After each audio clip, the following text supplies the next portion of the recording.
ప్రాధాన్యత ఇవ్వము. సమాజంలో ఉండబడేటువంటి సామాజిక వర్గాల సమీకరణని చెప్పి వాళ్ళ కుటుంబమే దోచుకుందని ఆమె చెప్పింది కదా, మేం చెప్పుడు కాదు కదా. కాళేశ్వరం ఒక్క నిమిషం, కాళేశ్వరం విషయంలో ఏం జరిగిందో మా తండ్రిని అడ్డం పెట్టుకొని దోచుకుందని చెప్పారు. దాని మీద ఇంతవరకు వాళ్ళు ఎవరు కూడా సపోర్ట్ చేస్తలేరు కదా. దాని అర్థం ఏంది, దోపిడీ జరిగిందని ఒప్పుకున్నారు. సో ఇవన్నీ కూడా వాళ్ళ కుటుంబ కలహాలతో పాటు. కానీ కైలాష్ గారు ఇదేం కొత్త కాదు కదా, వాళ్ళ కుటుంబంలో రేగులపాటి రమ్యారావు మీతోనే ఉంది, ఆమె ఎప్పటి నుంచో విమర్శలు చేస్తుంది. ఉమేష్ రావు మీతోనే ఉన్నాడు, వాళ్ళ కుటుంబం ఆయన కూడా, ఆయన ఇంకా ఎప్పటి నుంచో విమర్శలు చేస్తున్నాడు. ఇప్పుడు కవిత చేస్తుంది, దానికి సరే వాళ్ళు చెప్పుకుంటారా లేకుంటే ప్రజల్లో జవాబుదారీగా ఉండి ఫెయిల్ అవుతారా వాళ్ళు ఇష్టం కదా.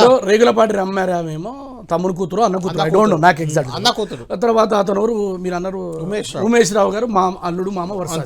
కానీ సొంతం పేగుబంధంతో ఉన్నటువంటి ఆమె ఒకటైతే వారి యొక్క పార్టీలో అంతర్గతంగా ఒక జాగృతి అనేటువంటి సంస్థ తీసుకొచ్చి ఈ సంస్థ ద్వారా తెలంగాణ అడుగుతాను.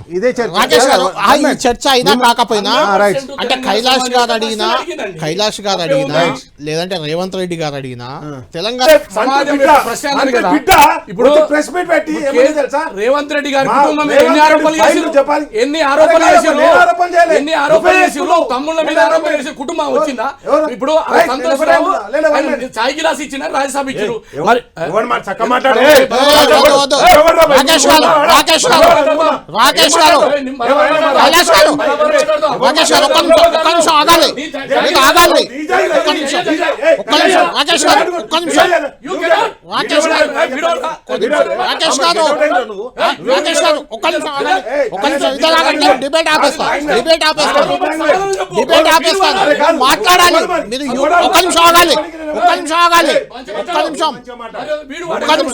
కైలాష్ గారు ఒక్క నిమిషం ఆగాలి.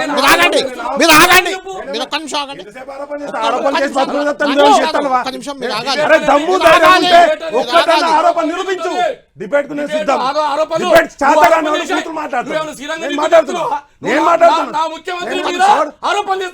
ఏం చేయలేదు, మీ మంత్రి చేసింది,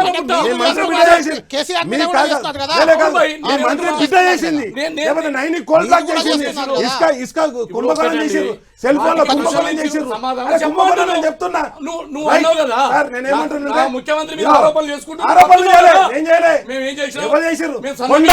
బిడ్డ చేసింది, నేనేమంటారు వాళ్ళకి పైసలు ఇవ్వలే, ధర్నాకు పోయారు, ఆశా వర్గాల జీతాలు 2500 నేనేమంటారు తులం బంగారం ఇవ్వాలి, మోసం చేస్తాను దొంగల పార్టీ.